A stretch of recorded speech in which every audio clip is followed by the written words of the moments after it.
Slavēts Jēzus Kristus. Kļūt par to, ko pieņemam Euharistijā. Reportāža no Dublinas. Ziņas no Vatikāna. Debesu valstības izplatīšanās Dieva mīlestības brīnums. Pāvests tiekas ar civilās armijas kapelāniem. Baznīca pasaulē. Vācijā radīts jauns mēdīju instruments. Pro-life gājiens Brazīlijas ielās. Nabago valsts kristiešiem ir savs investors biznesā. Sākusies akcija no okeāna līdz okeānam. Intervija. Bērni ir mūsu dzīves vērtība. Aktuāli. Šķirti pāri neatrodas ārpus baznīcas. Latvijā. Tavs spēks ir Kristū.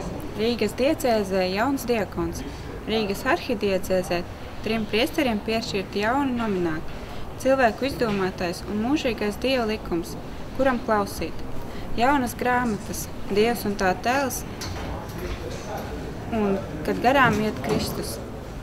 Tūkstošiem jauniešu apliecina ticību Kristum. Bīskaps Loskāns patiesības un piedošanas liecinieks. Pārdomā. Visvētākās Jēzus sirds kodināšana, aktīva līdzdalība svētās mises upurī. Viesnīca ar baznīcas un klosteri. Fotoreportāžā ticīgie godina pestītāju visvētākajā sakramentā. Sludinājumi. Aicinājuma dienas Jūrkalnē no 21. līdz 25. jūlijam neprecētiem vīriešiem. Svētceļojums uz Poliju un Svēto zemi. Rekolekcijas jauniešiem no 16 gadiem aicinājums mīlēt.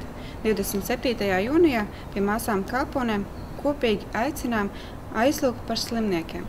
No 12. līdz 15. jūlijam Jelgavā 6. zemgales jauniešu dienas. 6. jūlijā latviešu veltītās dienas Zemājušu Kalvārijā. 16. līdz 18. jūlijam ģitāra stīgu kursi Bebrenē. Pagaidām viss līdz nākamajam numuram.